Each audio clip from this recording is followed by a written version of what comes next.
Assalamualaikum warahmatullahi wabarakatuh. Selamat pagi anak-anak ibu semua kelas 10 bisnis daring pemasaran. Yang semoga di pagi hari ini kalian semuanya dalam keadaan sehat walafiat, tidak kurang suatu apapun. Dan tetap di rumah patuhi protokol kesehatan. Baiklah anak-anakku semuanya kelas 10 bisnis daring pemasaran.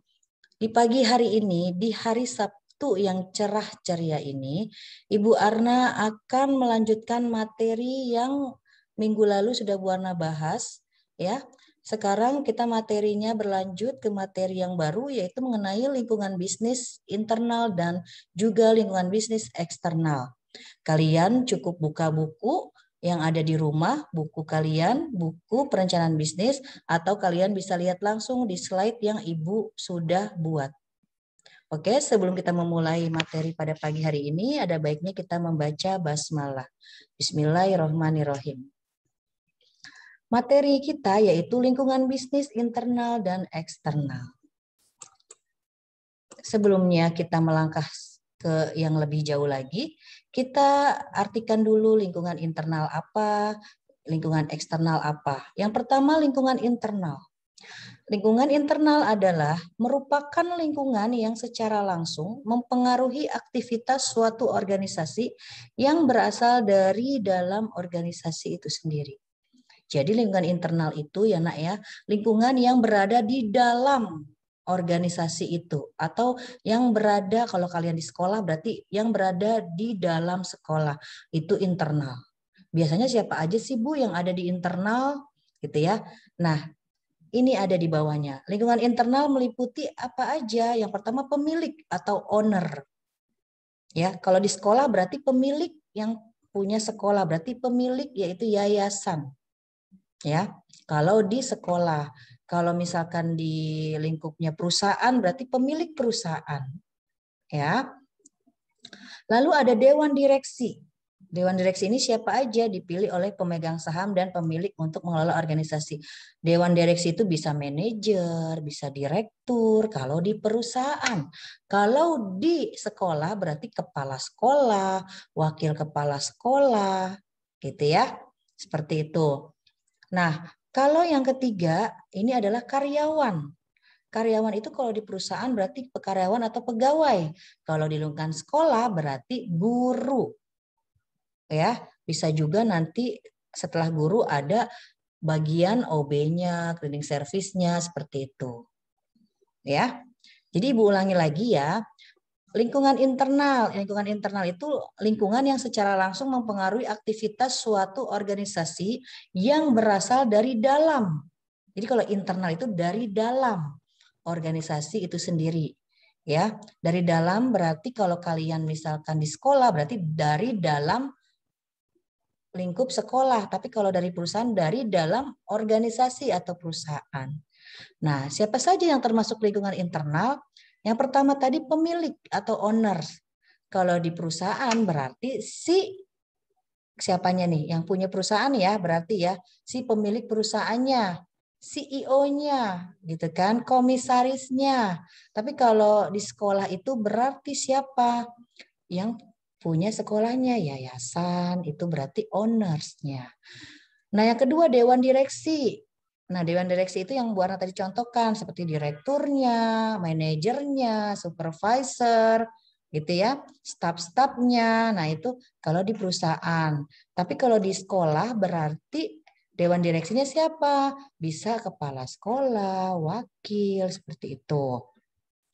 Nah, lalu yang ketiga karyawan. Karyawan itu kalau di lingkup organisasi atau perusahaan berarti pegawainya. Kalau di sekolah berarti ada guru, ada siswa, ada misalkan tenaga untuk bersih-bersih gitu kan, OB atau lain sebagainya.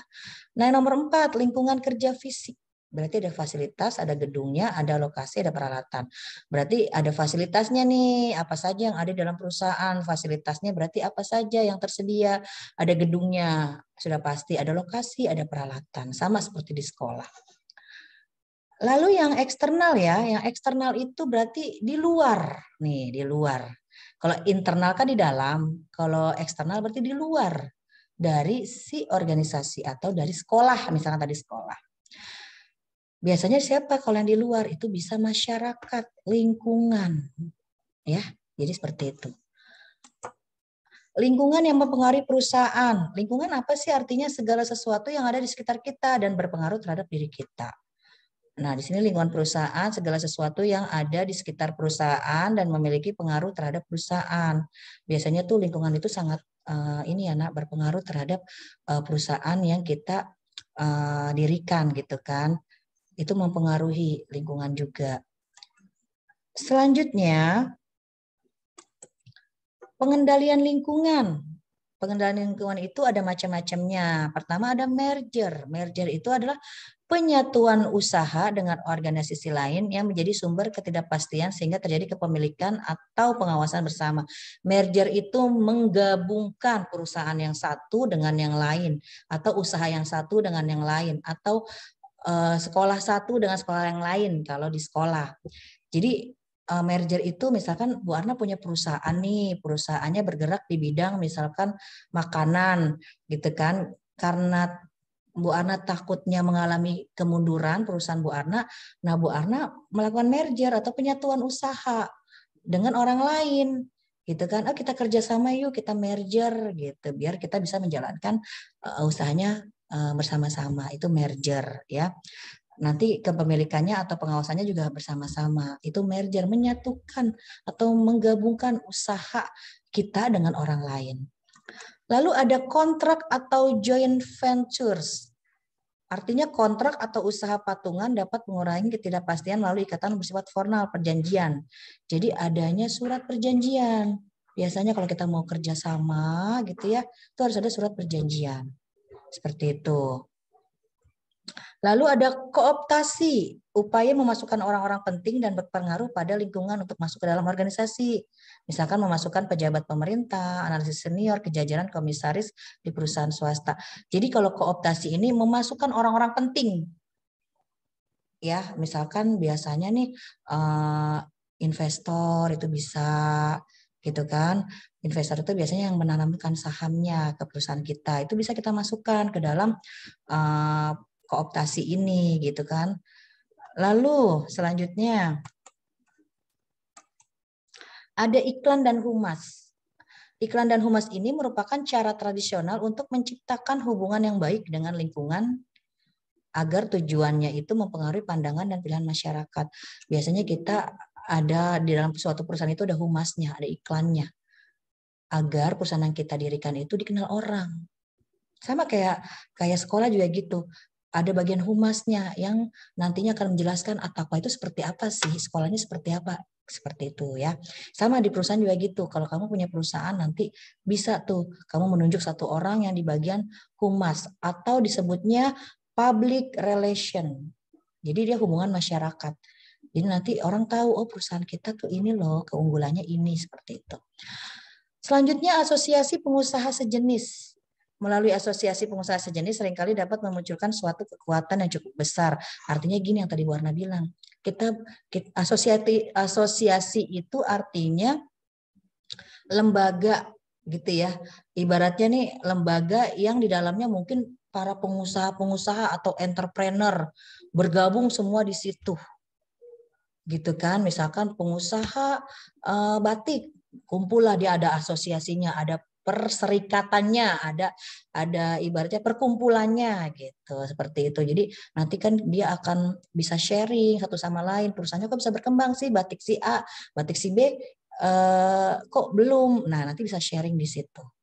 Lalu ada merubah bidang kegiatan. Apabila lingkungan sudah tidak dapat dikendalikan, maka cara yang dapat ditempuh adalah dengan merubah bidang kegiatan. Gitu ya, sehingga diperoleh kondisi lingkungan yang lebih baik. Misalnya memilih bidang kegiatan yang tingkat persaingannya tidak terlalu berat.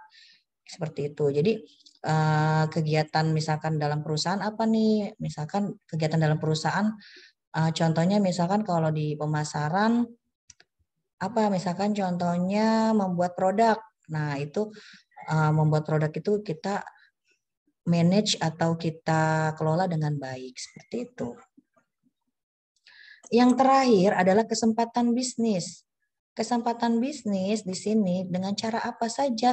Biasanya nih kita kalau yang jiwanya entrepreneur, jiwanya wirausaha nih, apalagi kamu jurusannya pemasaran, harus bisa memanfaatkan peluang bisnis atau kesempatan bisnis. Dengan cara apa gitu kan? Misalkan dengan cara kalau umumnya nih ya, apa ya yang belum ada ya di sini? Kita bikin gitu kan. Ada usaha apa ya yang belum kita jalankan, misalkan di daerah Pademangan nih belum ada produk ini, kita manfaatkan peluang itu gitu kan. Nah, tapi di sini ada dengan caranya yang beda, yang secara rinci, bukan yang umum.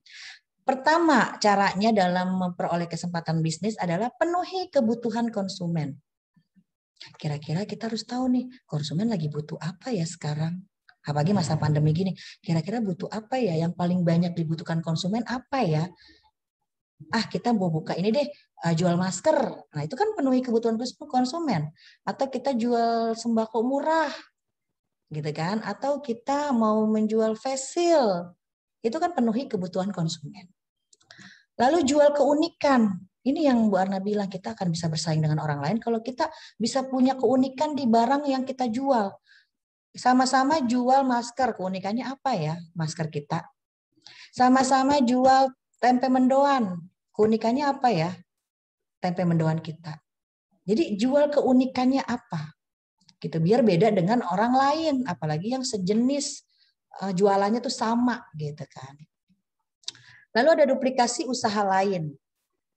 Usaha lain artinya duplikasi itu berarti menggandakan ya. Maksudnya artinya menggandakan itu jadi kamu punya alternatif lain. Yang tadi Bu Arna bilang, misal Bu Arna punya kedai kopi. Kira-kira usaha lainnya untuk mendompleng atau menemani si kopi ini apa ya? Oh, mau bikin bakery aja deh, mau bikin roti, seperti itu. Itu kan bisa ya, duplikasi usaha lain. Lalu beri fasilitas tambahan. Gitu kan, misalkan fasilitas tambahan wifi gratis, itu bisa. Atau buy one get two, atau dibalik buy two get one, itu bisa. Jadi beli 2 gratis 1 atau beli 1 gratis 2. Itu fasilitas tambahan. Selain wifi bisa juga pemberian diskon. Lalu jual keterampilan. Keterampilan itu artinya yang dipunyai perusahaan kita apa nih keterampilannya. Misalkan dalam meracik kopi, kopinya kualitasnya baik, bagus. Keterampilannya, pelayanannya ramah, itu keterampilan. Ya, seperti itu. Jadi agen, maksudnya agen ini misalkan kita bisa jadi reseller loh. Misalkan nih kamu nggak punya modal, Bu, saya nggak punya modal, Bu, buka usaha. Ya udah jadi reseller juga nggak apa-apa. Reseller dari usaha orang itu kan menghasilkan kesempatan kan itu. Lalu jual barang second.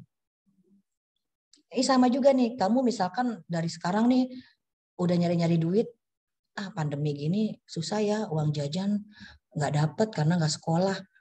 Jual barang second deh, misalkan ada teman yang tolong deh jualin handphone saya, nanti kamu dapat ini fee-nya.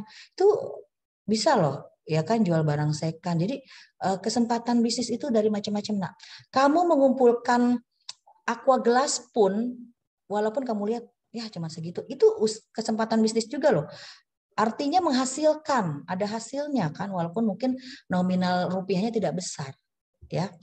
Lalu ada buka kantor, ini maksudnya kalau kita punya modal cukup besar ya kita buka sendiri, gerai gitu kan.